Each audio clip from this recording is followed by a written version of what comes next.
Welcome to the Westborough Affordable Housing Trust meeting of Thursday, January 11, 2022. We are in Memorial Hall and Town Hall. We are recording this meeting, and it is also being broadcast by Westborough TV, so thank you. All right, I'd like to be in just past 9, I call to order. The meeting to order, and I'd like to just welcome 2 new members to the Affordable Housing Trust. We have Ms. Sarah Rundell, who's just joining us, and also Mr. Steve Herrera. So thank you for serving. First item is the December 14th minutes. I went through them. I didn't see any issues per se. I don't know if other people, you guys have, you're fine. You wrote them, so it must be perfect. We ready to vote? Yeah. Motion? If I may move to accept the minutes as presented. Okay. Second. Yeah, you guys, you can second the motion. You can't vote on it He because you can. weren't here, huh? He can vote on it. They can vote on it? Okay. Yeah. I was here too. Oh, you were here. That's I right. actually reviewed it. That's like, no, right. That's how I remember it. Okay.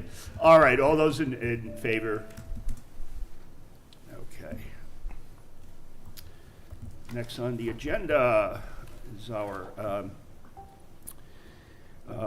planned board staffing. So, Jenny, you want to come up? You can either sit with us here or whatever you feel more comfortable with, or Either way, it's fine. you and Christy. Jenny Gingras, the Director of Planning. So in talking with the town manager, Christy, she expressed that the Affordable Housing Trust had an interest in adding some housing responsibilities to the assistant planner position that I'm requesting as an addition to my department. So I'm here to have a discussion about that. I am very interested in that. I do some of the housing responsibilities, as you know, currently, and I think it would be a good fit to have some additional responsibilities in the planning department. Just speak up a little bit. Oh, I'm sorry. I don't know. Yeah, I think you need to I don't use a know little that one's lower. working. Can you hear me better now? Absolutely. Okay. Yeah. It's still a little low. I noticed it last night. But I have a little stuffed up here, but Can you hear me better now? better now. Okay. So I am interested in adding some of those responsibilities into the planning department's role through the assistant planner or distributed in the other positions that we have. I distributed a draft job description. So does everybody have that? Yep. To Yep. take a look at? And what I added in there were the responsibilities that I found through research in other communities that either have a housing coordinator funded by the Affordable Housing Trust or shared in the planner position. In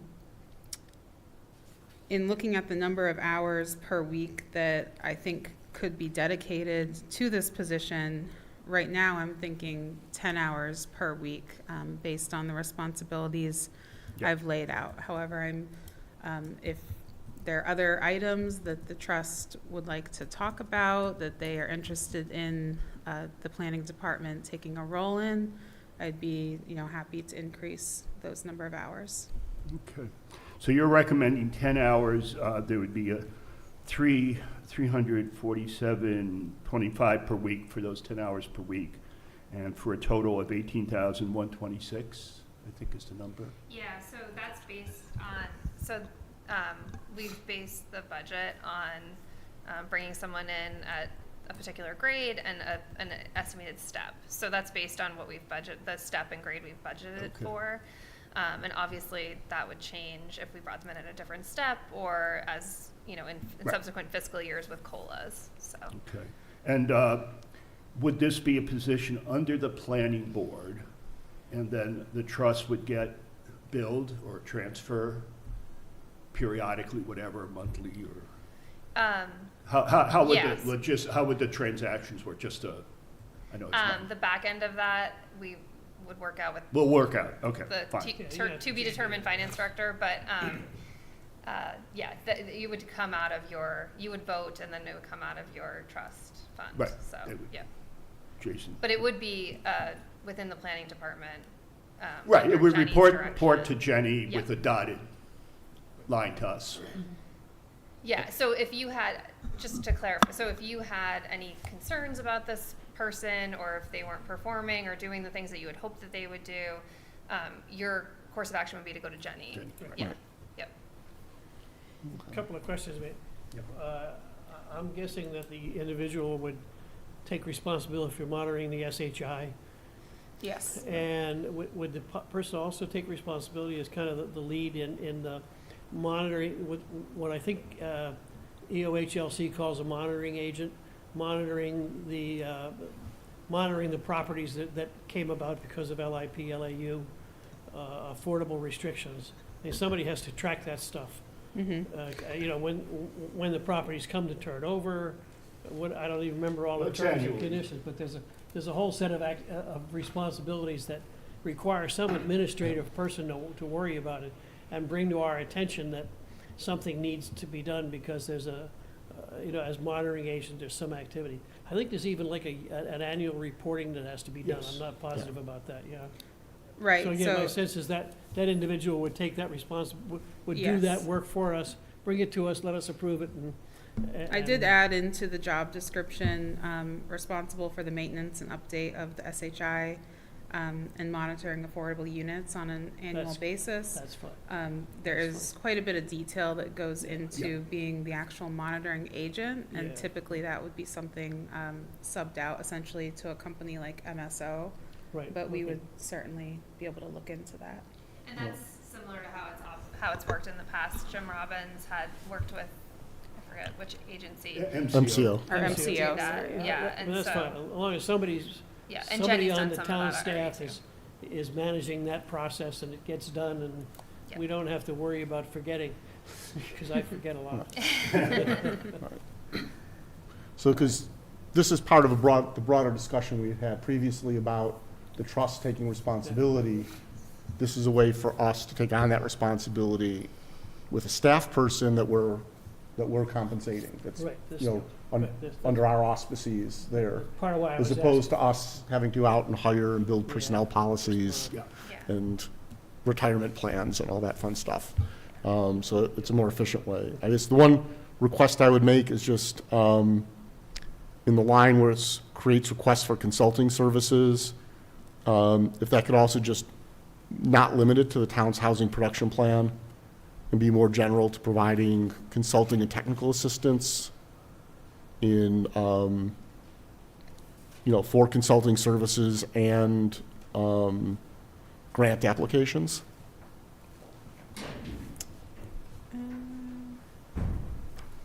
I was thinking I had that in there, I'm just double checking, but it might just be a blanket. I added in, I didn't highlight it, Assist Director of Planning with grant applications to support housing or transportation-related projects. Okay, excellent, thank you. So Because part it's of in there. the, original intent of this assistant planner position was to help focus on the transportation initiatives as well as the daily tasks in the planning department. And if we're providing 25% of the funding for the position, that's on an annualized basis. So it's currently in the budget to start halfway through the year. This would allow the individual to come on, or the goal of this also is to bring the individual on sooner. The goal of this is also to bring the assistant town planner on board yes, sooner than January 1st. yeah. So yeah, with this- You do a July, as soon as this is Well- approved in March, you would do a July. No, so that's kind of why I'm here. So the new positions that are proposed for FY '25 are proposed to be funded for a 6-month period, unless there is additional funding sources identified. So after that was proposed in the budget, it was essentially right now would be funded as a January 1 start. If the trust were to move forward with subsidizing a portion of this, then that position could start earlier. There may be opportunity for additional funding for this position, but we need to work that out. And that's similar to what we've proposed for the 2 new finance positions. However, obviously that's a whole other story. And it's also similar to the community center manager, which again is only funded for a half the year. And when you said January 1st, that's January 1st of calendar '25? Right. Okay. But if the trust were to move forward, that actually pushes the start date back, potentially October. And then again, as I mentioned, there's another funding source which we're not quite ready to talk about, but that we're pursuing, hoping that we can start even sooner. Yeah, so worst case, there'd be somebody on board next fall, Yeah. October, or whatever, right? Okay. Questions, Sarah? I know this is coming in sort of.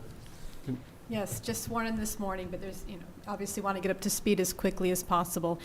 So for this type of role, if we find that we're obviously discussing the tasks, and it sounds like we are perhaps expanding them a little bit beyond what was originally written in here. If we end up going beyond the 10 hours, what do we do then? If we end up needing more support, would we discuss that in future meetings and plan additional dollars? Is that how that would work? Yes. If we had some really big special project that needed to, and if Yeah. the new assistant was booked up, if you really, we would address that. I think things will vary. Some will be more project-oriented, some may be more, just ongoing, every month we need to do this or that. Or, Typically, when there's an offset from another funding source like that, it happens a lot in DPW. We just sort of estimate the average. So right now, based on this, we've estimated the average of being 10 hours a week. So some weeks it might be more, some weeks it might be less. Right. I think because this is brand new position, there might be conversation in the future if Jenny says, gosh, they spend 20 hours a week on this, or maybe the trust says, we feel like we're only getting 5. So I think after a year, maybe we have that conversation, but I think Jenny's estimate, makes a lot of sense. So. right. So you said, I just want to hear, Kate, I know you just walked into this, but it's to bring on. Sorry, Blake. Yeah, no, that's okay. I'm good. Okay. I read all the notes. Okay. I'm cool. Yeah, I'm Stephen? good as well. Okay. From what I Just understand. want anything final, anybody so else? this is really a question for the fellow trustees that they're pursuing an additional funding source that could start the position even earlier in the year. With the housing production plan expected to be completed in July, it would be really good to have someone coming on board sooner rather than later. Right. What If is, if that other funding source turns out not to work out, would the trust be willing to entertain a grant to Yep. bring that in, and then Yep. we can make that part of the, I just want to clarify, sorry, that other funding source would not get us to the full fiscal year, regardless of whether it works out or not. It would only be an additional maybe 15,000. So I just want to be clear on that. so how much would be needed to bring it? Probably an additional, so 36,000. So with if you had the full fiscal year amount, which is that 18 plus what's in the budget, which is half, so then it would be another quarter, so probably another 18. I would say maybe, just being conservative, I guess I'd say another 10,000 would need to get it if that other funding source works out to get it to the full fiscal year. okay, right now the housing production, as we said, they were looking at July to finish that. And we voted, last time to support the, 18K or so. If the housing production plan gets published in July, by the time we read it, absorb it, understand it, it's September, or even October, because I don't expect a lot of work gets done in this second half of July and all of August. I don't, We let stay me speak busy. for myself. I don't do a lot of work in the second half of July and all of August is dedicated to golf and beach. It's really that simple. So, we have plenty of time to make up our mind to pull somebody in earlier if we find the workload getting unreasonable. Well, and here's a consideration. Do we have a sense of when we'll have more finality on the additional funds? Because maybe we can sort of defer some of this discussion until we know if this role has additional funding available. We'll need to know before town meeting, so I expect in the next 6 weeks we would know. I think given that the delta would be funded by the trust, that you wouldn't necessarily need to know that ahead of town meeting, No. correct? Yeah, because you would just grant I the mean, funding. the next big check-in is town meeting. When town meeting approves the budget, then you're confident that you have a long-term funding for a position. Before that, you really would be reluctant to look at filling a position. I mean, technically, the probability of town meeting saying no is small, but you need to allow them that to Yeah. exercise their responsibility. Right, so I guess, yeah, so to Hank's point, you'll know that half the position is created at town meeting. We have to go through the other process of finalizing the job description, giving it to the select board, all of that. And then you could make these changes, or I'm sorry, you could make this grant to the position in the spring. I mean, I could suggest if we check in at our April meeting, we'll know what town meeting's doing, we'll know all the other sources, and we'll have a good understanding of the workload for the summer. Is it helpful for town meeting if we issue the grant conditional on the budget approval at town meeting? I think that when we speak to it, it makes sense to say, you know, you all have had these discussions. This position will be subsidized at 10 hours a week, given its responsibilities, and then that's sort of all you really need to decide right now, because the actual amount we won't know until we figure out all the funding sources and the town meeting happens. Does that make sense? So are you asking us to do a vote of support, or? I think they're asking for a vote of $18,000 The request and is for change. the right? trust to commit to funding the position at 10 hours a week. Yeah, And then we'll have to adjust based on who we hire and what So- we hire them at for that amount. Yeah, But this so- is an estimate based on what we expect to hire I them. mean, you're And looking there for a may commitment be- for fiscal 25, it is fiscal Yes. 26, isn't It's it? 25. Fiscal 25, sorry. 25. And I guess the Grant, you're question, looking for, approval for an amount of whatever, the 18,000 plus for Or just that fiscal we'll fund the 25 position at spending. 10 hours? I think that you would fund it at 10 hours a week. Yeah, and then because Jenny- the grade may Okay, adjust a bit. yeah. So if you were looking to start earlier, with more funding to the position, I think you just need to consider what you're looking for the person to do. It does sound like you have some more immediate projects that have been discussed with the recent allocation of some land and looking at sending it out to a developer, things like that. So I would assume that this person would be involved in assisting with that project. And then the other question I wanted to ask was about posting agendas and doing meeting minutes. I assumed that you wanted the person to be involved in that, but I could be wrong. That one would be heartbroken.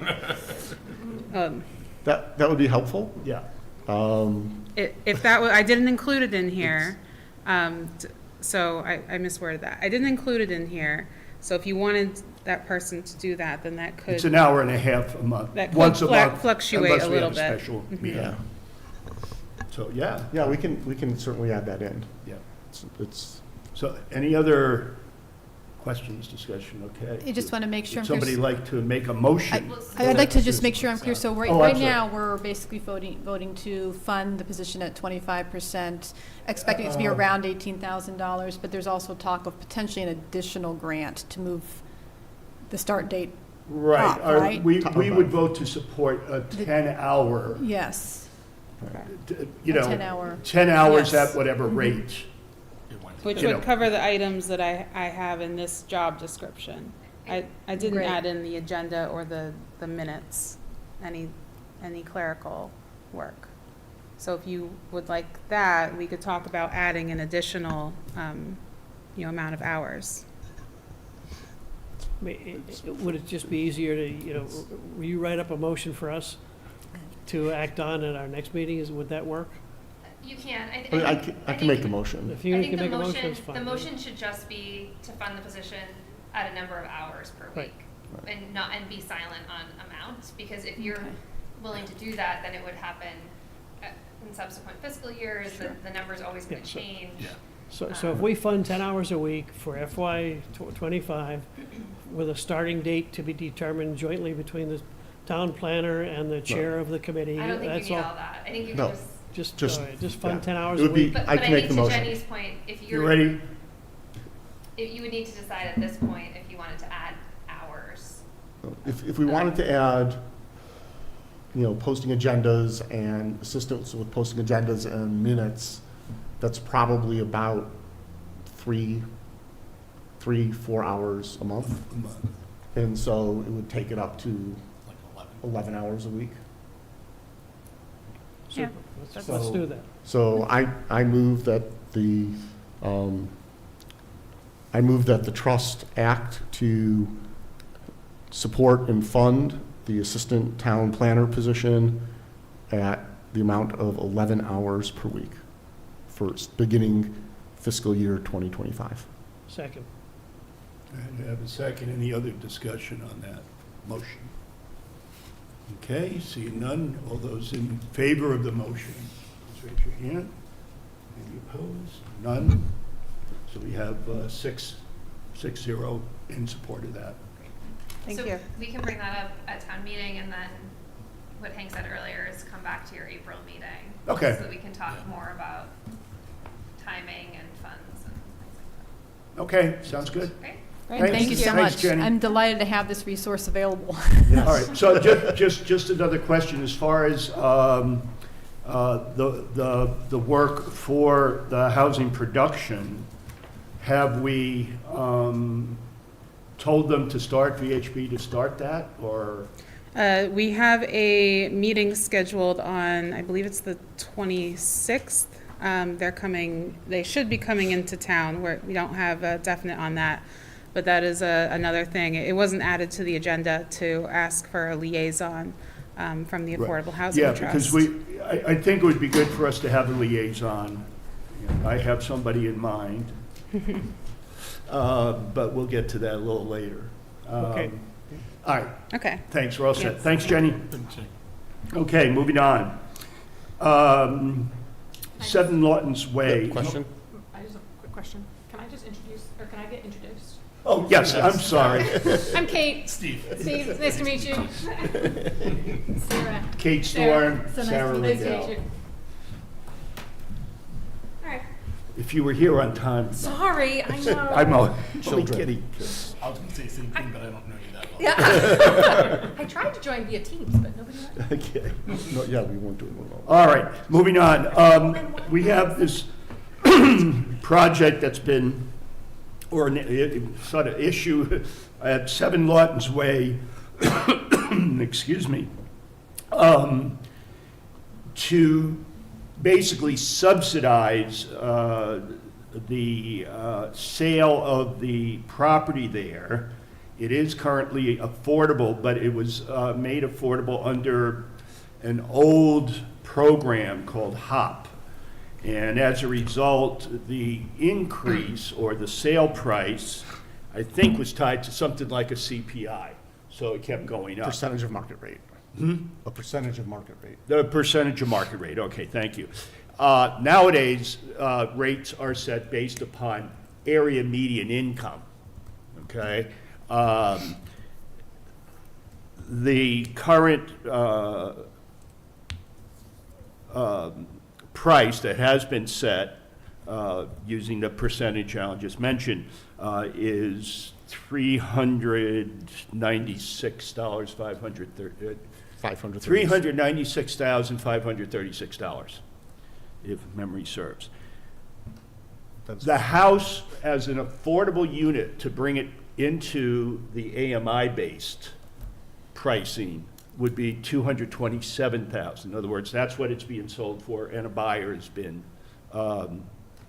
identified, and it's ready to go. It's been kind of approved, but the outstanding issue is that the bank, that the buyer is getting the mortgage from, the inspection said the roof really needs work, needs to be replaced.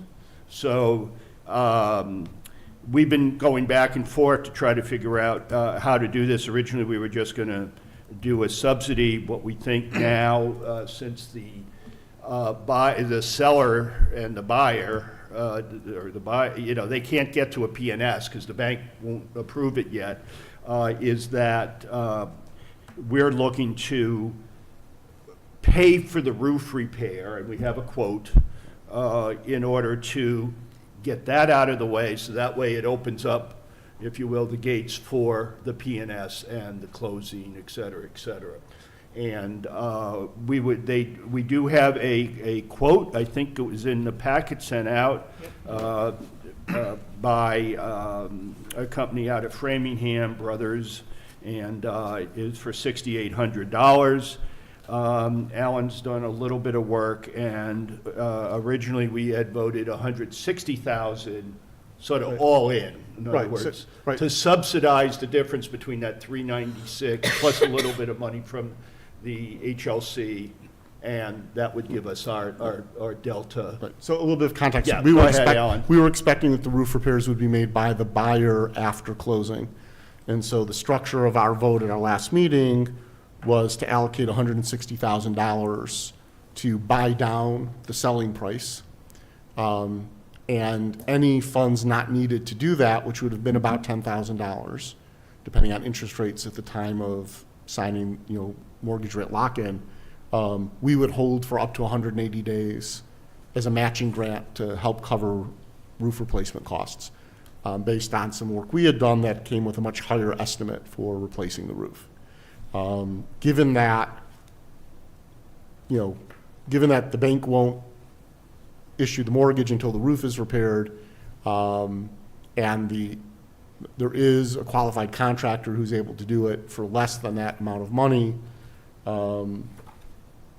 looking at the whole situation, rather than getting into matching grant where the sellers is trying to close on the house he's trying to buy as well, the thought would be that we would reduce the amount of our buy-down subsidy by $7,500 and then authorize that $7,500 up to $7,500 to cover repairs. And that's because the way the quote is written, which is very typical of roofers, it's $6,800 to strip and replace the shingles and do all that work. But if there's underlayment, plywood that needs to be replaced, it's $115 per sheet. So we'll put in That would give a them small, about 6 sheets. we'll put in about, enough for 5 or 6 sheets, which should cover, any overages over that $6,800.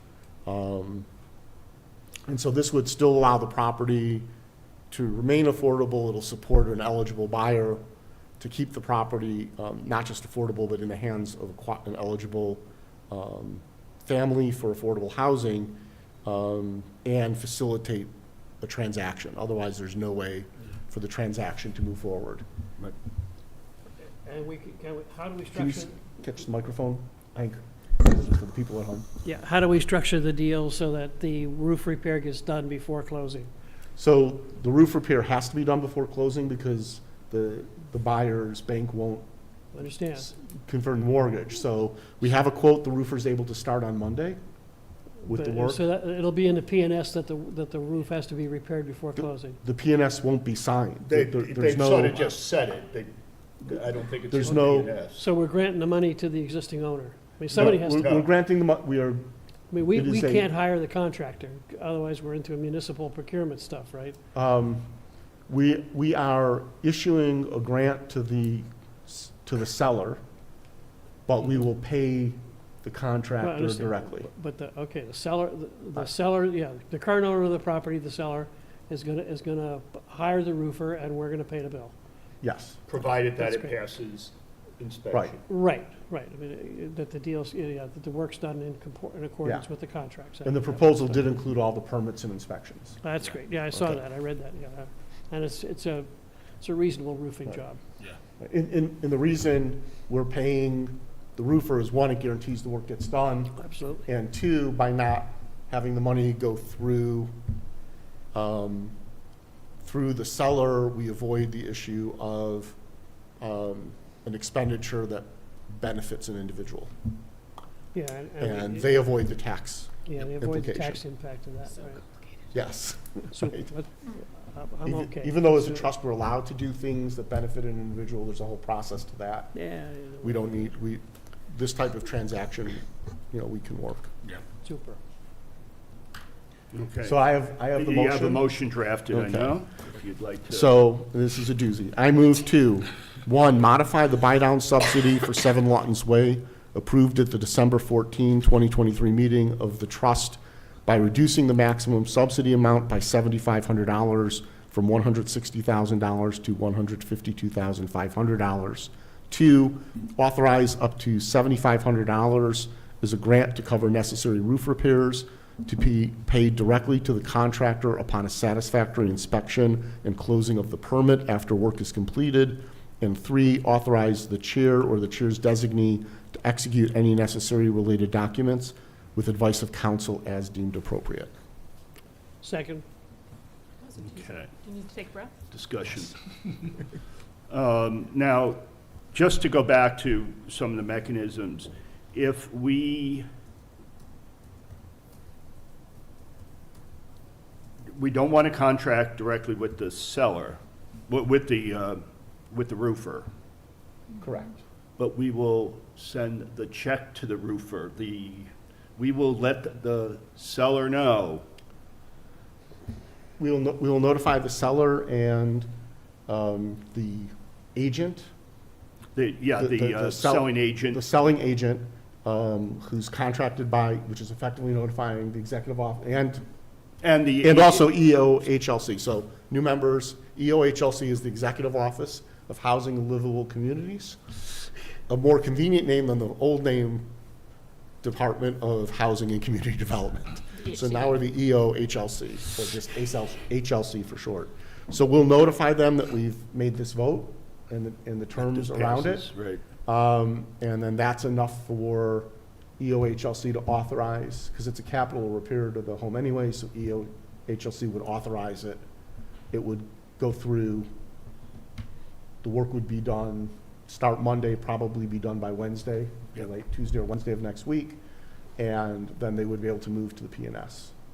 And we wouldn't be responsible with this sort of three-party setup, buyer, seller, us. We wouldn't be responsible for any inspections or seeing warranty work through to completion or any of that. That would be on the seller primarily? That's on the seller. Yes, Well, okay. yeah, the roofer would, as their statement says, they will do the permitting, et cetera, and then, the subsequent inspection. So our, if you will, leverage is until it's inspected And by the town, for the Okay. permit for the Okay. roofing. so until the town posts that the permit's closed, Yeah, we don't issue a check, Okay, and then we issue it directly to the contractor. contractor, so there's no opportunity for the seller to grab the money and then not pay, and then it's a big mess.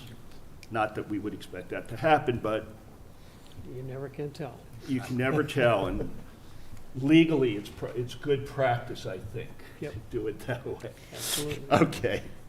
All right, any other discussion on that? Otherwise, I'm ready for a vote.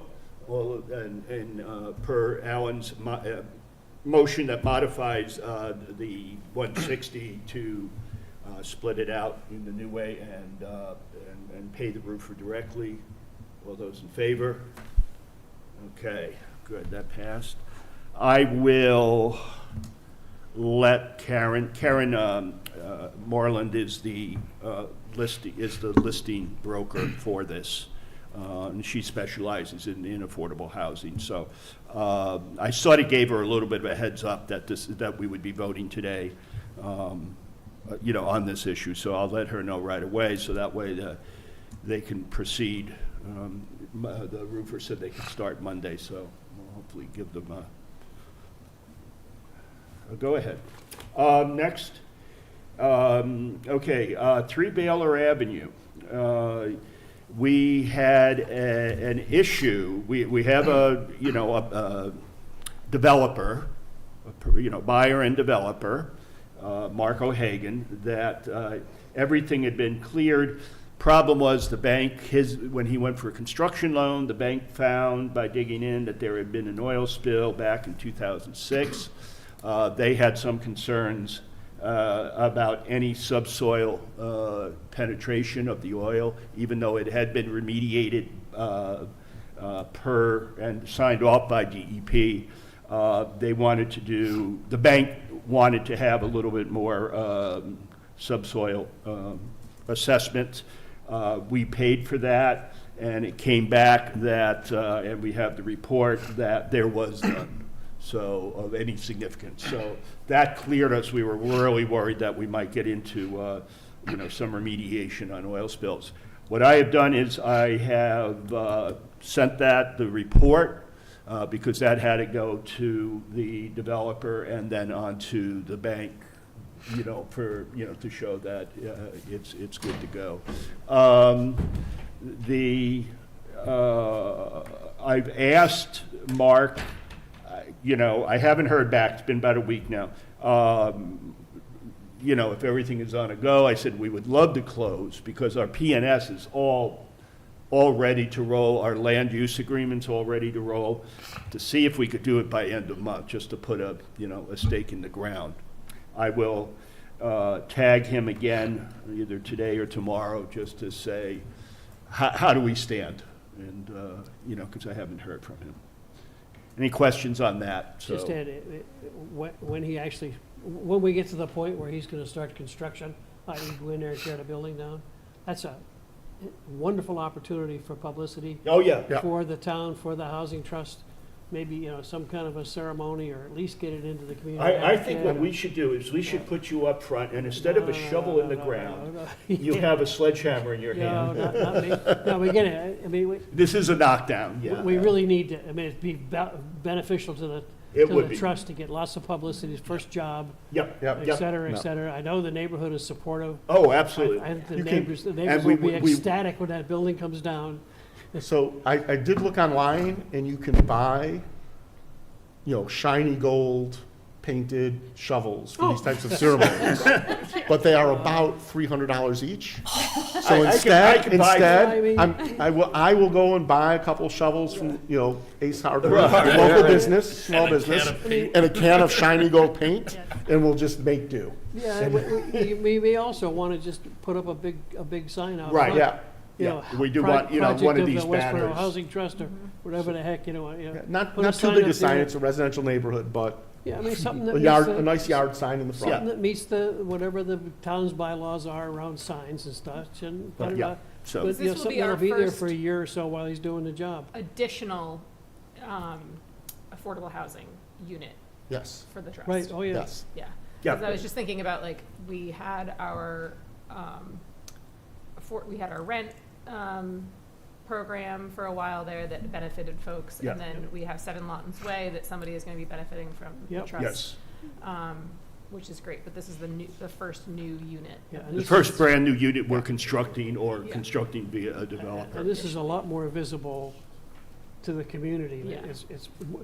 It's more tangible, touchable, visible, and Yeah. and a real Yeah. opportunity for, And we do plan, we had drafted, before we hit the oil spill issue, we have a drafted letter to, and we have the addresses of the people that are in the immediate neighborhood, like the streets surrounding that, and I have that in a the spreadsheet that I can generate, individual letters. and the community advocate, I'm sure, would love the Right, opportunity. and to I'm write an sure more, article, we can and talk praise to our good Maureen work. Sullivan there and do it. So anyhow, good.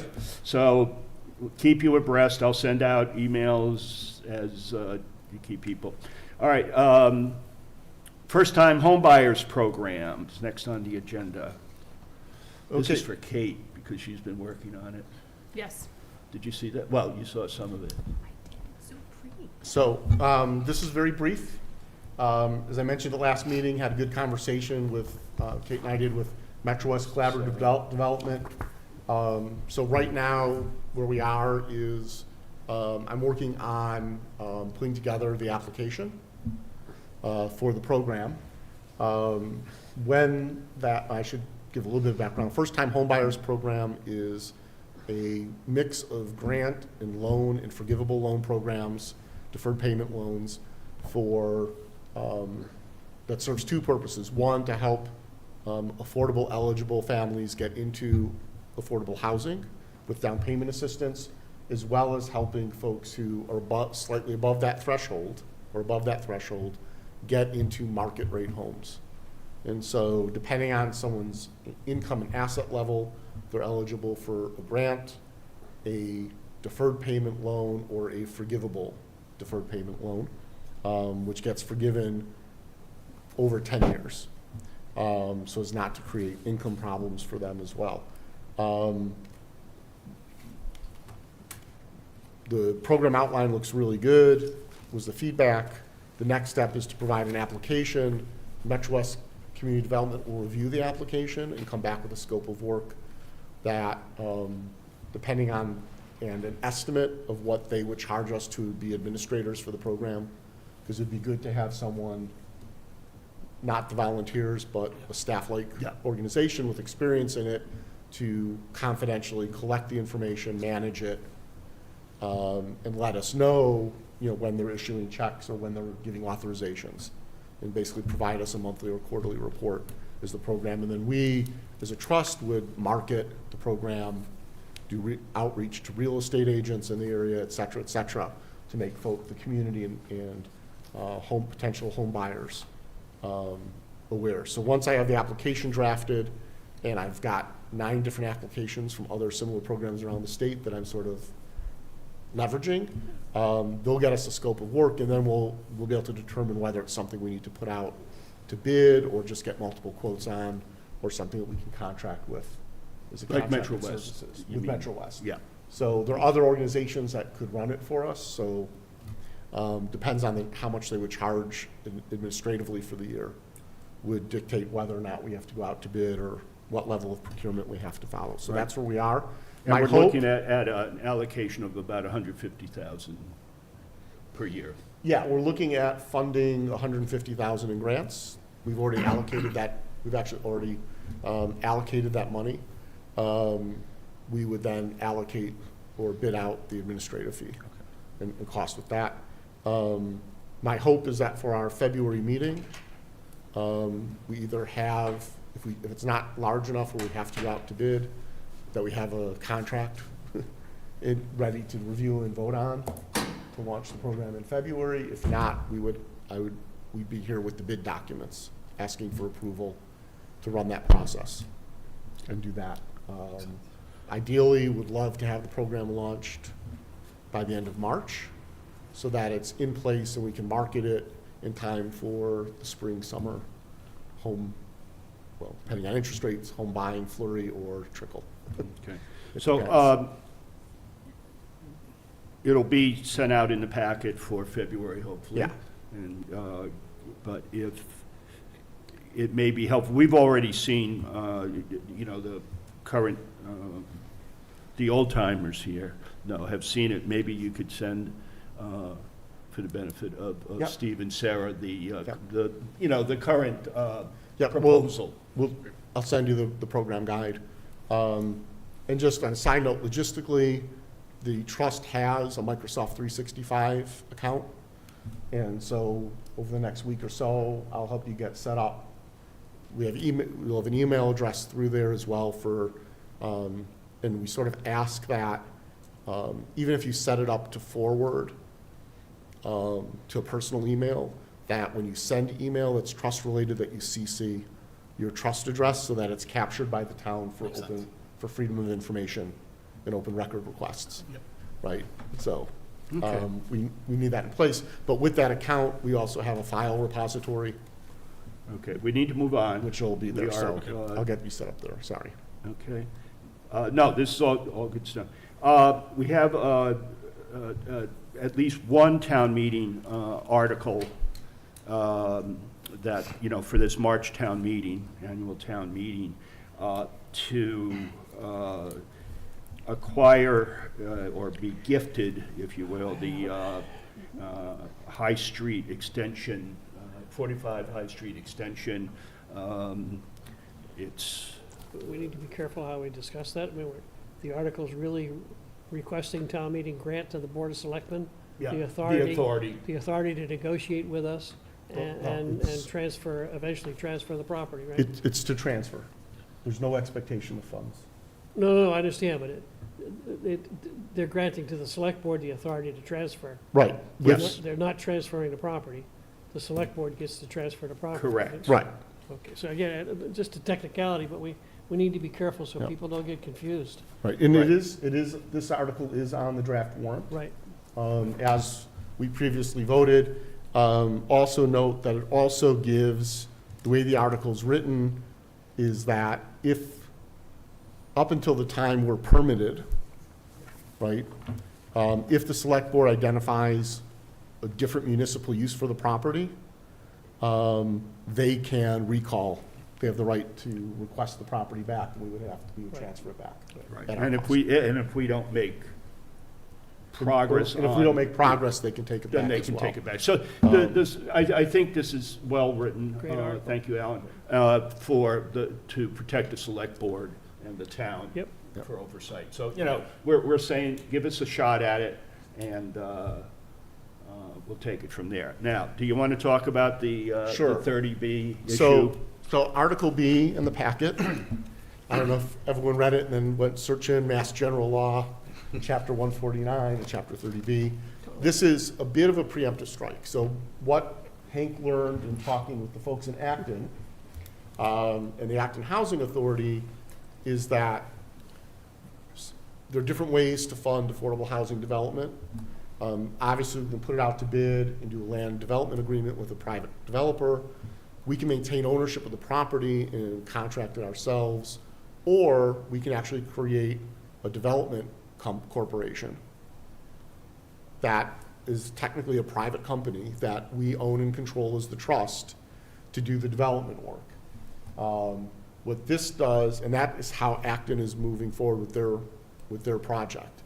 What that does is it gives a whole range of flexibility in the contracting process. And so not knowing how we're going to fund and develop, but knowing that we may want to, and the advantage of doing that development corporation is you then qualify for federal and state tax credits, which lowers the cost of the development total by as much as 13 to 15%. So it's going to be significant. So knowing that we may want to pursue that as an option, we don't know yet, but knowing that if we decide to, we need a vote at town meeting to do what I'm proposing, and then the legislature has to act.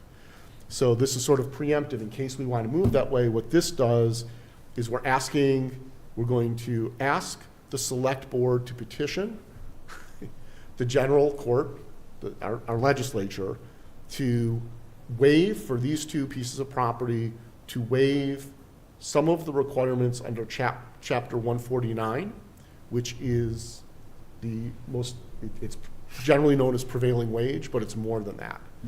So the way we're actually exempting it is we're asking for exemptions in the bidding processes. Normally municipal bids, when you bid with a contractor, they need formal committed bids from every single subcontractor.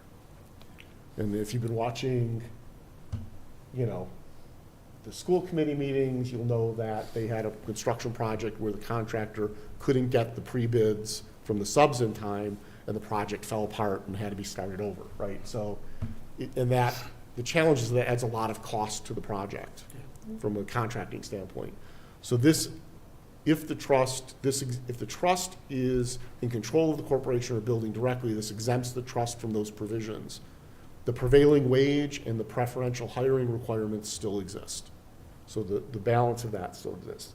The other thing this warrant article would do, and home rule petition would do, is if the trust creates a development corporation or another entity, or invests or takes control, has controlling interest in a private entity that's doing the development, we can transfer the properties to that unit without going through 30B procurement. And however, if we go the route that says, you know what, we're going to do this like Baylor Avenue, we're going to put out an RFP, developers will bid knowing that there'll be a land development agreement for the end, so we know what the end result is going to be as far as affordability and construction and everything, that would still have to go through 30B. So transfer to anyone, any entity outside of the control of the trust still has to be 30B, but if we transfer to an entity we create, it doesn't. And realistically, that prevents us, it saves us time and money from either having to go to bid for it or to place that transfer on what's known as the central register as a no-bid agreement and wait 30 days to see if anyone objects. And so again, it's a time and money saver. And the thought is, because this requires an act of the legislature, which can take 6 to 9 months to move through, that we not wait till fall town meeting to do this when we have a better sense of the project. We do this now preemptively and it's in place. So that's the background there. So go ahead, questions? I mean, I'm in favor of this. I'm just curious, would there be any, I mean, I know there's people who always vote no at town meeting, but besides that, Once you get up too close to the mic. besides just the regulars who vote no, what would be the barrier to this passing? Like, what would be the argument against this? You could have, well, I'll look to Alan, but I think you could have people saying, well, you know, this really should be under a, you know, prevailing wage law. That's one of the main It things. still will be. Yeah, The way, but- the prevailing wage requirements and the subcontracting requirements of Chapter 149 are still in force. Right, This so I'm is just like, what's strictly, the this is problem? strictly the technicality of dealing with things such as pre-bids, and some of the RFP process gets we can shorten. I know, it's like, It makes us competitive. If we don't do this, we cannot run a project that we control that would be eligible for federal or state tax credits. yeah, And those tax credits, again, if you think about lowering the cost of the project by 15%, that's before you get into the financing, right? That's pre-borrowing financing, right? So that's 15% of the project you don't necessarily need to borrow for. And this is basically what Acton did. yeah, like, It's common for housing authorities. yeah, I mean, I was in the meeting with Hank when they talked about this, and so I understand I'm just trying to understand the other side, Right. so to speak. That's whenever it comes to town meeting articles, I'm always trying to figure out, like, Yeah, what's the other side could be someone who doesn't like the fact that we're redeveloping either of those two properties for affordable housing Okay, and would vote no because they see this as a way to potentially block it. okay, Yeah, Voting no on this, if this doesn't move forward, it doesn't block our work on the projects. It just limits the options we will have when it comes to, you know, financing. Yeah, okay. And will potentially cause us to spend more money than we otherwise would have to. right. Um, So it could potentially cost the taxpayer, well, it doesn't Well, actually cost no, the no, taxpayer cost nothing. the trust. No, there's Because no, the I trust mean, there's board. no financial, there's no financial impact to the town budget or to taxes. Taxes. Right. This, There may be some folks who say, typically there are folks who just don't like to give up control of anything. Right, You know, it's kind of like fear of the unknown in Right. a sense. I'm transferring control over some portion of the community's assets to somebody over whom I don't have control. yeah, right, but this doesn't even involve that. This is Yeah, it's really, just- when someone says, you know, why does municipal construction cost so more Yeah. than, you know, me or my business going out to bid? It's Chapter 149. Right. And so if you complain about that, this is an opportunity to say, we're asking for an exemption from portions of Chapter 129 that, should we decide to structure the project in a certain way, will save us time and money. Yeah, I was gonna say, I could see you're gonna be super skeptical, this is almost a loophole that we're trying to take advantage of and go Oh, yeah, around an existing law. Yeah. That's where I could see a Okay. contrarian saying, but this is how it was written for a reason, why are we trying to go around it? Right, right. I fully agree, Right. it Which helps is- in the long run, but Right, and- to your and- point of, and- why would somebody say no? Right. loopholes. And, Okay, and my, okay, that's my fair. counter to that would be, most people with Chapter 149 are concerned about prevailing wage, and the preference is built into subcontracting for a project. This preserves those. What we're exempting from are technical aspects of the bidding process that gives us that by being exempt qualifies us for tax credits. Whereas if we go through the full 30B bidding process in Chapter 149, it is impossible for us to get those tax credits because the project becomes uncompetitive. Yep. And Yeah, I think a lot will, when, to get the tax credit, there's an evaluation of the project, we would fail that evaluation.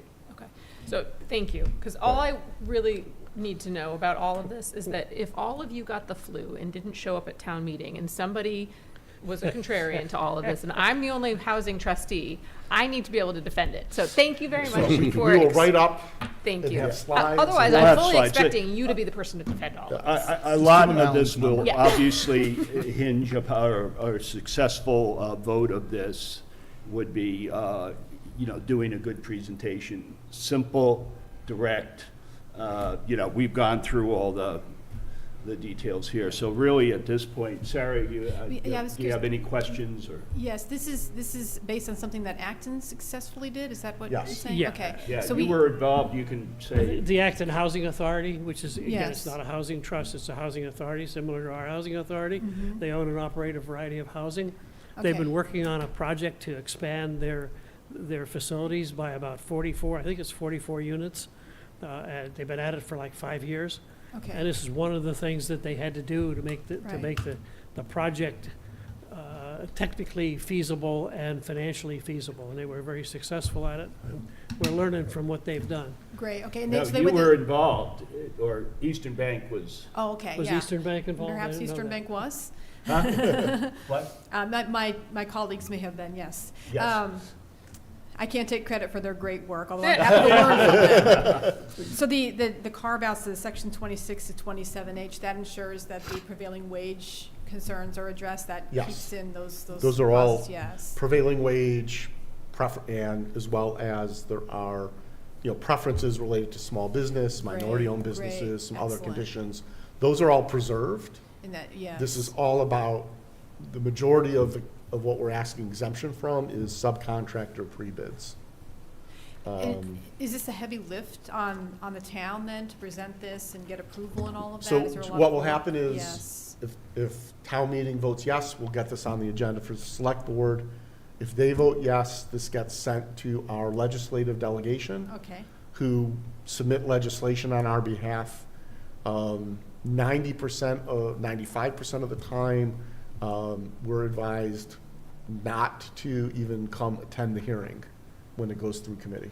okay. That I don't know if this will be one of those, but most of these home rule petitions that are limited in scope, unless there's a red flag, it goes through the formalities. So, The AG's office will review it. right, the AG's Get the office final- reviews it as Okay, well, great. and things of that nature. There is a chance on this one that they might ask for a representative or two of the trust to appear before the committee and answer questions.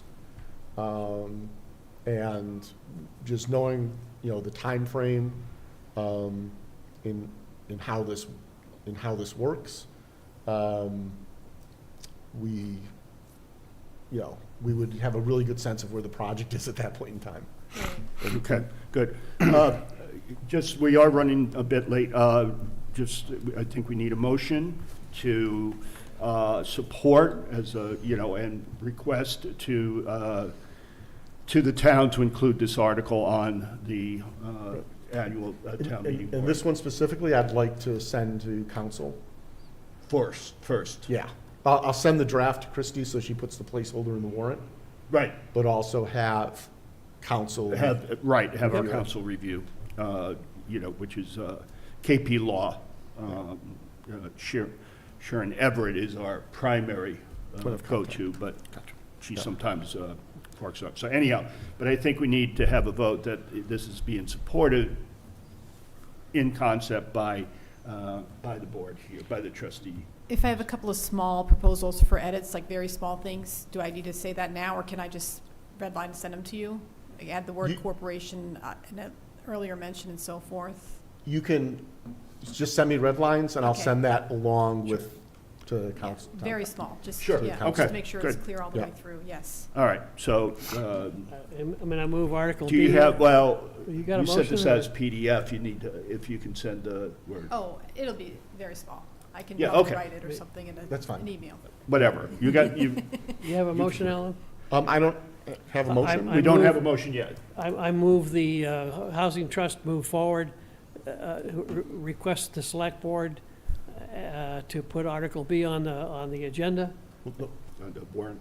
on the warrant. No, the motion would be for us to request this be on the warrant. We can Right, request okay, on the move the warrant, Housing Trust subject- request that Article B, Home Rule Petition Bidding Requirements Exemption, be placed on the warrant, pending review by the Town Council. So, Second. Okay, we have a second by Steve.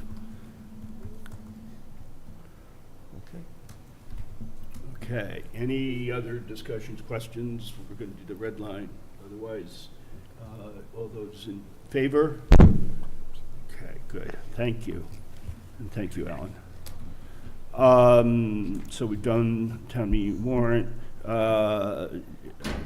Next is project concepts, next steps, Waterman Design Associates with High Street and Six Beach. Yeah. Anything new, Hank? Yeah, I mean, I met with the town planner is supportive. I investigated with the town planner. So with Jennifer, Yeah, yeah. with Jennifer. We discussed the requirements for an LIP, the 40B approach, and whether we have to go to ZBA or, kind of what process we have to use. And she suggested, hey, that we will have to file an LIP because that's the first step in going for a comprehensive permit. That's with the Executive Office of Housing and Livable Communities. It's a formal set of things to do. She said the planning board does not have jurisdiction. It will have to go to the ZBA.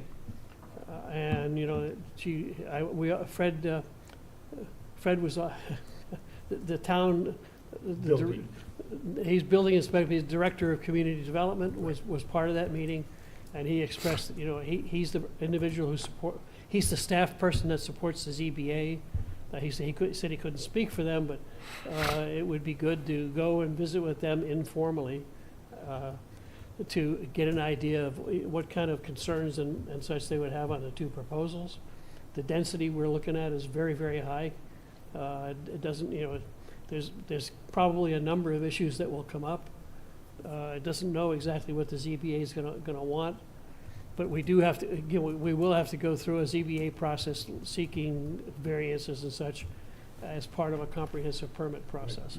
Is it, following that informal meeting and getting some informal guidance, is it worth us, even though the ZBA would have jurisdiction, is it worth going to the planning board? I mean, ask to gain their Jennifer, support ask as- the town planner, would it be appropriate for us to go to the planning department, to the planning board for information and feedback and such? Yeah, it'd be worth it, but they don't have jurisdiction, so, we can get them to give us their input as to what their concerns might Right. be. And But we clearly are in substantial violation of a number of zoning requirements. Yeah, so, but one of the concepts around friendly 40B is that you work with, even though the planning board doesn't have jurisdiction, you work with the planning right, board, where they basically say, if we had the authority to grant the permit, Yeah, given these terms and conditions, we would grant the permit. yeah, or here's the things we'd look for you to do, right? Yeah. Right, and then that gives the ZBA guidance Right. on what's acceptable to the town. I have a request into the community development, economic development office to get a hearing before the so-called one-stop permitting committee. I have not gotten a response on that yet. But what I believe we should do is in parallel, proceed with what we have up to the one-stop meeting, because in that meeting, we'll get the police department, the fire department, the town engineer, anybody who has anything to do with permitting in the community. We'll have a representative of that meeting. We'll get a lot of feedback. Okay, and I've already kind of warned WDA, our design consultants, that we'd ask them to be at the meeting with us to help us understand what we're being told and how to deal with it. The other thing I would like, again, if the trustees would agree, I would schedule time. I would contact the chair of the ZBA and request a formal, that we have an informational presentation to the ZBA to explain what we're doing and get their feedback, not asking approval, but just asking their feedback on what would they like to see us do in terms of moving forward. Would that, does that need to be a presentation, a public meeting, or Well, it would can be. the ZB, can you it would- reach it out would- to the chair of the ZBA and I could have a ask, subcommit, have I could ask that one or we, two meet with us. that be an executive session if they're willing to. I can ask him, I mean, we have to decide, are we ready to go public? Well, it's public, right? It is I mean, public. It is public. I'm just thinking from, Well- when the community development director suggested an informal meeting, maybe reach out to the, Yeah, I'll let. reach out to the ZBA chair for an informal meeting and see how he would like to Yeah, handle it. I'll let him kind of guide us. I'll let Justin guide us on how we would like to do that, but that's kind of the next step in that direction. I'm also starting to make contact with Mass Housing Partnership to get their input on, what do they think we should do? I believe sometime in a couple of months after we've been through some of these preliminary things, we're gonna have to start thinking about looking for developers to work with us. Yeah. Because ultimately, it's likely not appropriate for us to go forward with the LIP, but to contract, to have a developer whom we would then work with to go forward with the LIP, but the developer would be the applicant for the LIP with our support, as opposed to us applying for the LIP and getting the comprehensive permit and then getting a developer. The town planner said that's probably not the appropriate approach. I think I'm gonna get The this, appropriate approach would be get a contractor. get to a do the developer, LIP. yeah, Okay. get a developer to work with us. And when we get to the point where we really know what we want, because again, the town planner said, yeah, why are you doing ownership housing rather than rental housing? What are you doing, why did you choose this? There's a lot of questions. I think we need to get an understanding of what the community's willing to support, particularly the ZBA, the planning board, a few of those, the town permitting staff, the, building commissioner and such. Get an understanding of what their concerns are before we go to the next step, which will probably modify what we're planning to try and do. Right, and I think before we start going to the developer, we need to have the informal conversation with the ZBA. Absolutely. Oh, yeah. We should Right. have informal or formal meetings with the planning board. Yep. To get input, because then it can also determine whether we want to do the development, which we probably don't, Right. right? Whether we want to do a development corporation, or whether we want to put it out to bid to private development. Right. So again, if there's no disagreement, I'll schedule some time. I'll talk to Justin, the ZBA chair, get his opinion, start identifying windows, and informally offline through Ed, identify one or two people to go with me to do a presentation. So you bring Waterman to do it, yeah. Well, we bring Waterman to the one stop. With the ZBA, we'll have to decide. I don't think Waterman adds value, but we'll see. Okay. And again, when we go to the ZBAs, well, that'll be a posted, if it's an informal meeting, we'll have to keep our participation to 3 or fewer people, so we don't have a quorum. Right. If it's a posted meeting, we just open it up to everybody, because then it's a posted meeting and it meets open meeting rules if we're there. We don't have to post it separately, because we're a supplicant or a presenter. The last comment on that, on Beach Street, the Beach Street property, which again is just over nearby here, that's a property that we do own. It's 1.2 acres. We're looking at putting, I can't remember if it's 6 or 8 units on there.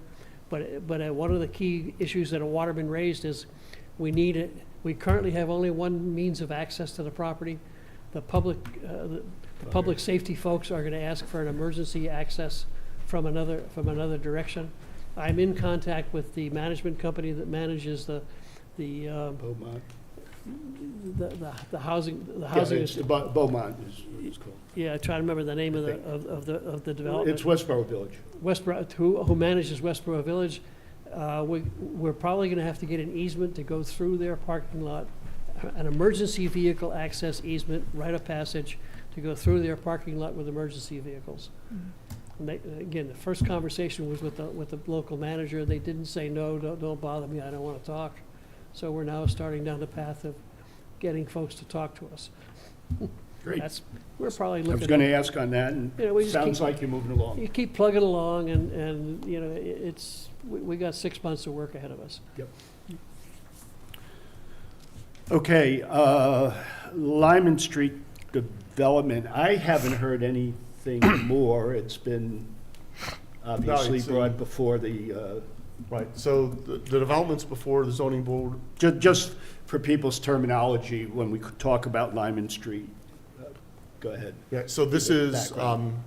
the owner of the Westborough Shopping Center along Lyman Street, Tatnick Books, they also own Tatnick Booksellers, is looking to start redeveloping the plaza and modernize it. The first phase of that redevelopment, what they're talking about now, is replacing the home goods and staples with first-level retail and an entrance to a 4-story building, 3 floors of residential units, which would be 20% affordable. And there are some additional, it's part of the ZBA process. Also, if you look where Dress Barn used to be, you see windows up on the 2nd floor. There's some vacant offices there that they're looking to convert to residential units as well.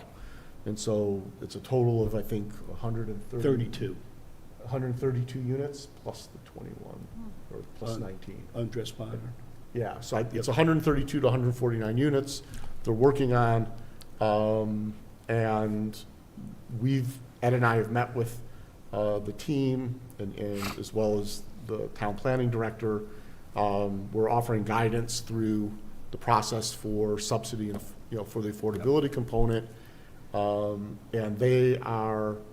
we've also pointed to them to some mechanisms where if they go above the 20% requirement of affordability, there's some additional subsidy and funding that's eligible to them. And so they're not sure they can do it financially for the project, but they're interested in potentially exploring that as well. But we have not heard back from them, so we probably Okay. should follow up. Yeah, so we're sort of waiting on that, but we are, it would really be nice because 25% will be studios, 50% 1-bedrooms, and the other 25% 2-bedrooms. So it's perfect for young professionals coming in looking for low-cost housing in Westborough, where they're not looking for a backyard and a lawn and stuff. Or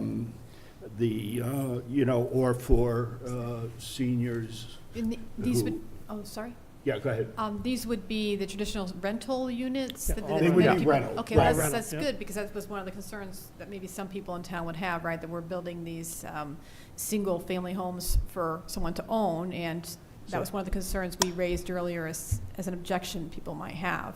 So then we've got these other projects in the works that we can Yeah. point Yeah, to for yeah, that. These would be rentals, so, And this developer is looking at, his target market is workforce housing, affordable and workforce housing.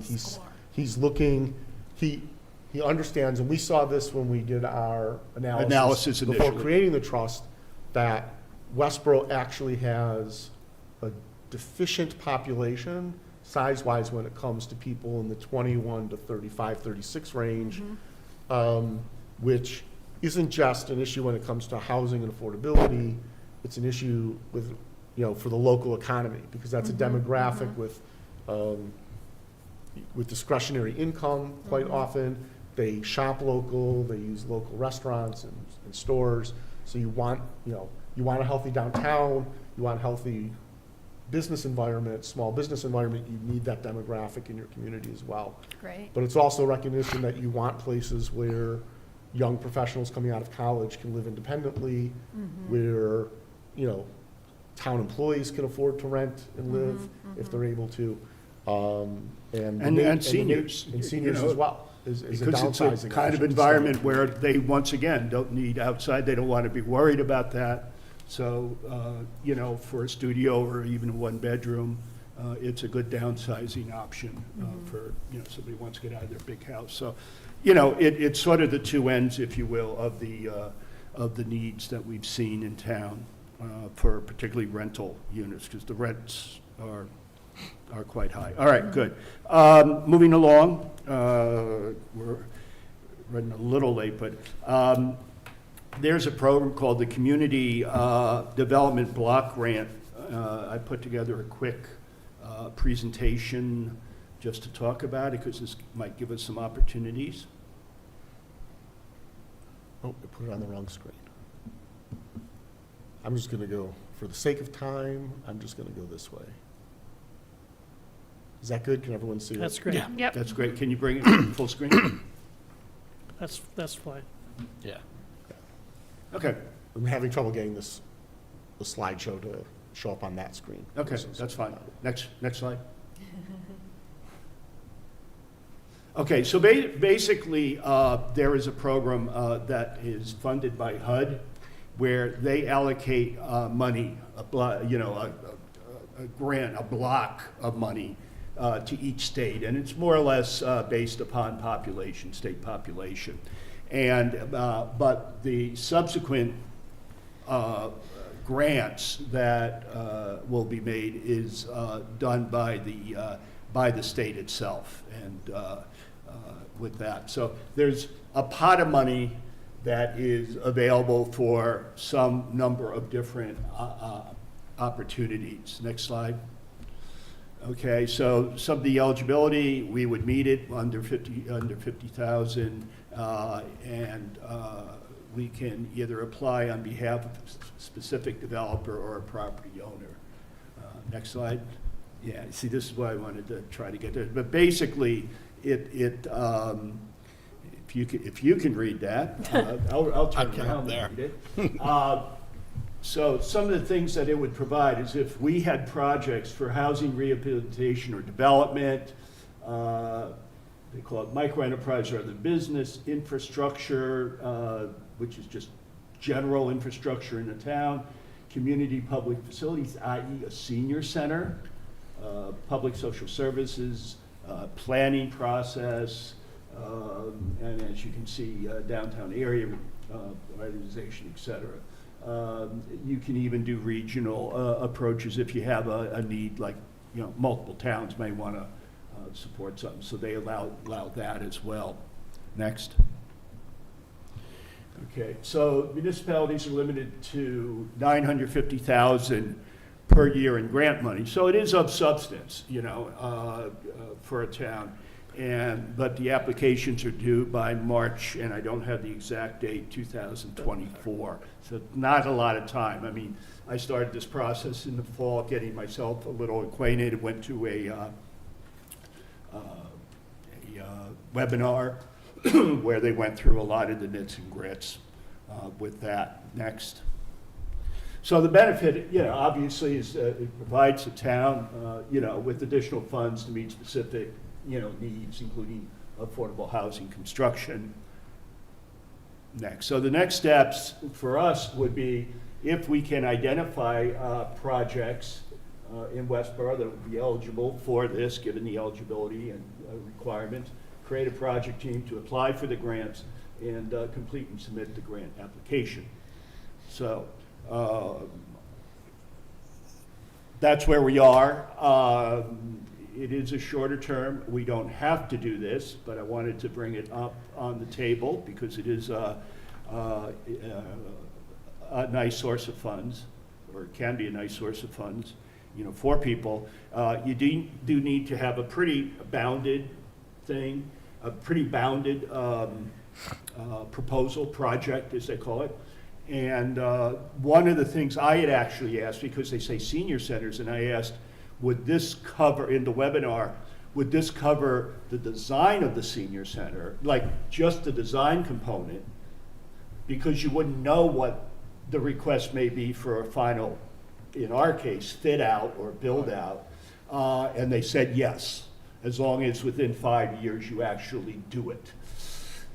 So that's one option. I don't, I'm throwing this out. I know it's sort of, It for us. sounds like the applicant has to be the municipality.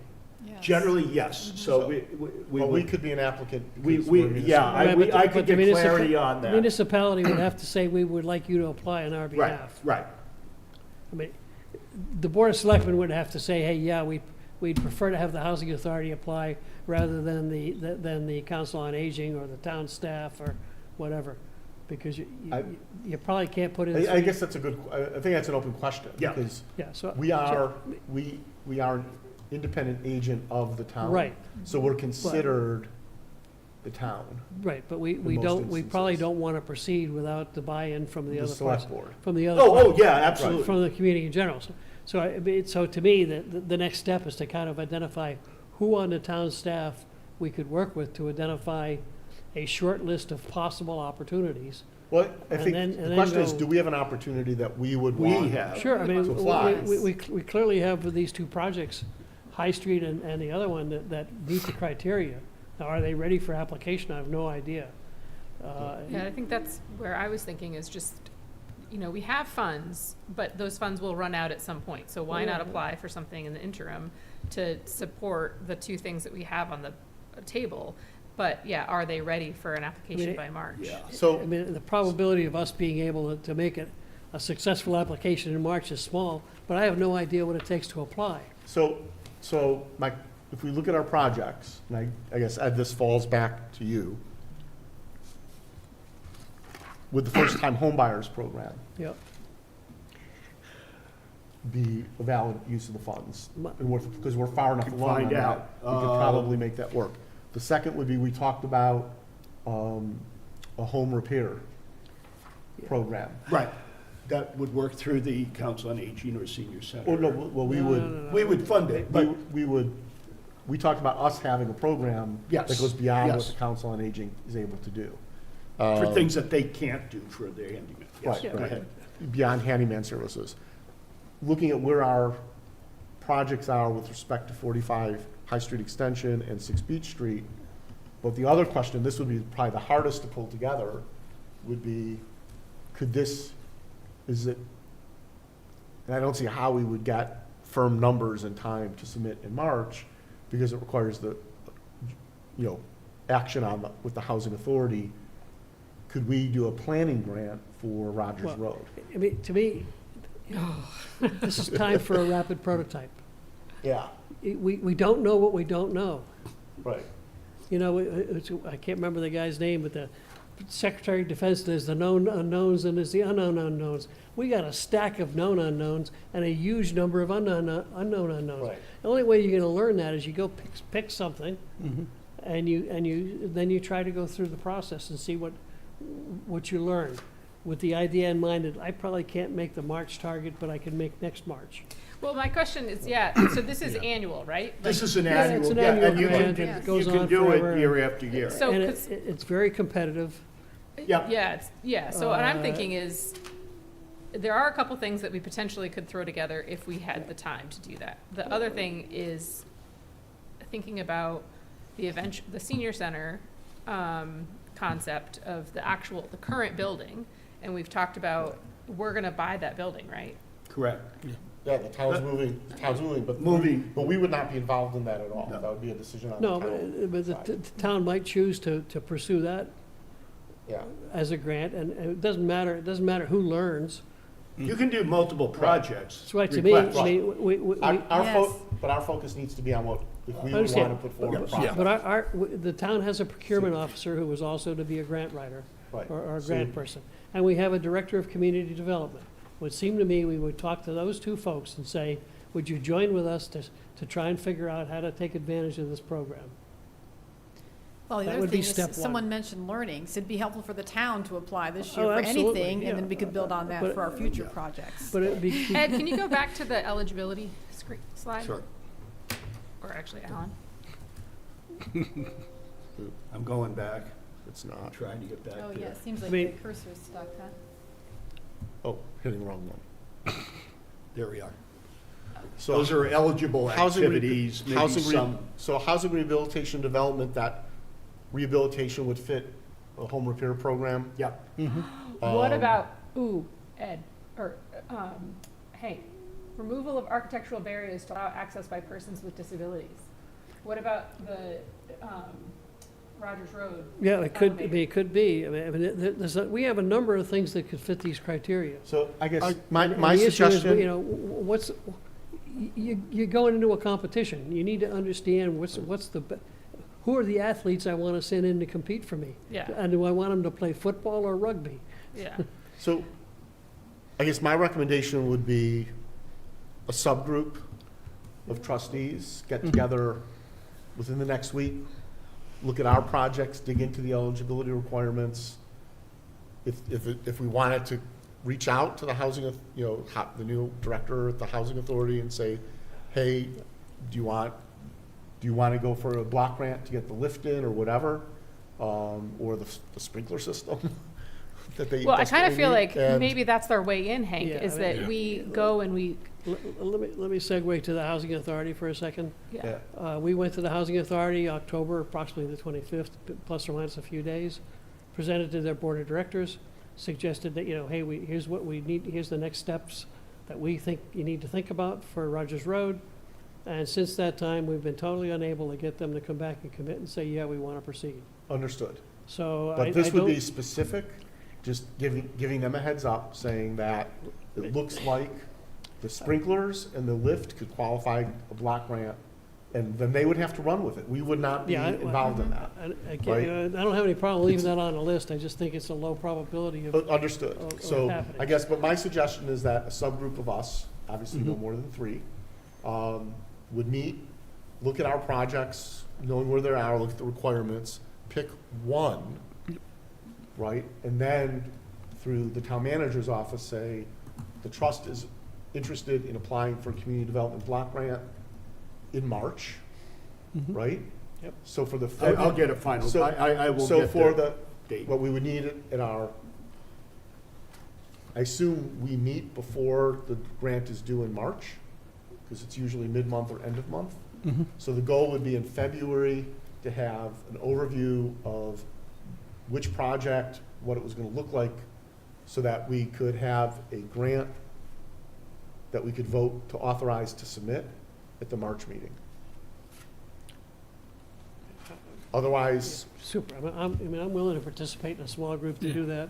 I think it's a great idea, because I mean, Somebody please send me a copy of the grant application is this? and the requirements that go with it, so that I've got some understanding what I'm talking about. Yeah, what I was thinking, I agree, that was gonna be my suggestion, is Okay. form up somebody.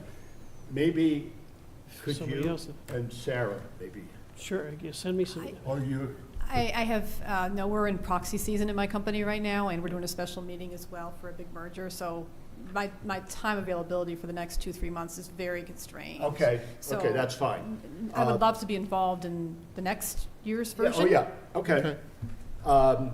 I have the Okay. time, I could All right. definitely, And we need a third. I can Do you want to help just kick it off, because you attended the webcasts?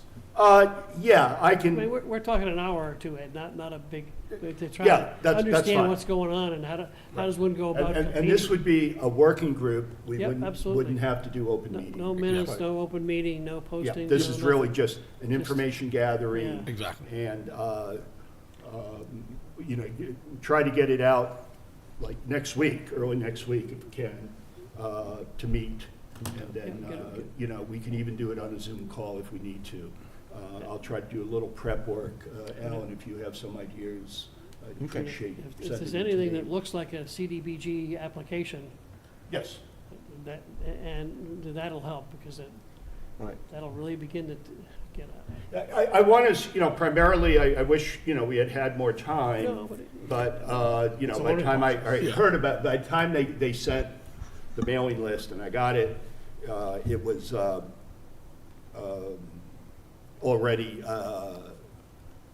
sort of the wagon was already on its way, so. I mean, when we learn what we But need to know for next year. It's something that, as we develop Yeah. as a trust, we should look for grant And- opportunities.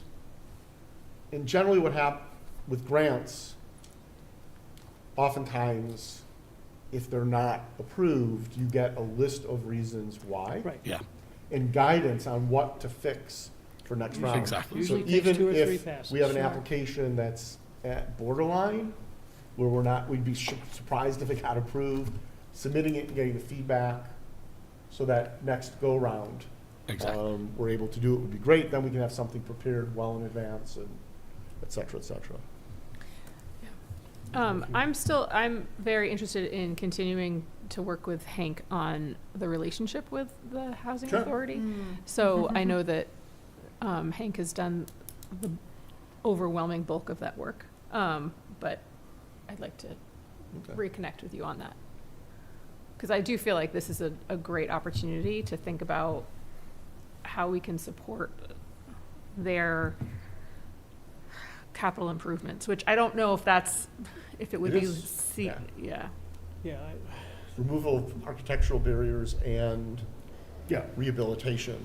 yeah, we can go Sprinklers through would be this, rehab. and, Housing rehabilitation. their, okay, yeah. their buildings are now old enough that they're all in need of major renovation. Right. I haven't even walked through the buildings enough to know, but based on their age, they need major renovation. And Okay. best I can tell, they Last haven't on done the any agenda. major work in years. all right, moving on. I think the decision was we're gonna have Hank, Steve, and myself try to get a meeting as soon as possible.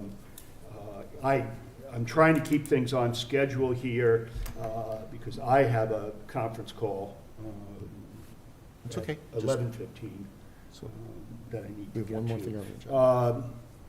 We did the Community Development Block Grant, the local option affordable housing tax credits. This is me.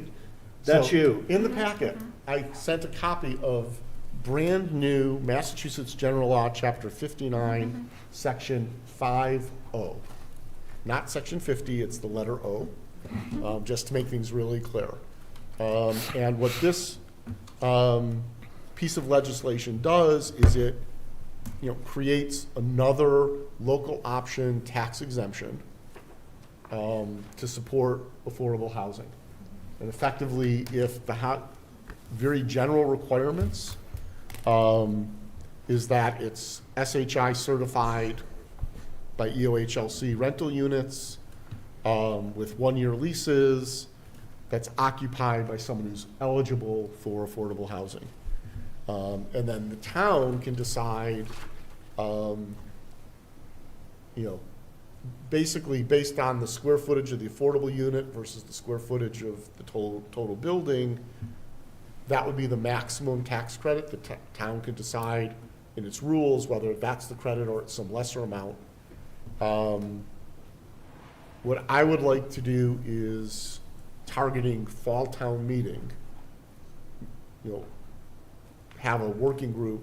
We would need to start work now to come up with a proposal for the bylaw necessary that sets the rules and regulations that says, first there would need, a town meeting, there would be a vote to accept this chapter of law as part of the town bylaws, and then we would need to create a second bylaw, town-specific, much like we did with our declaration of trust, that sets the rules for how this program would work. It's complicated because writing the rules is easy. It gets into monitoring and compliance and enforcement.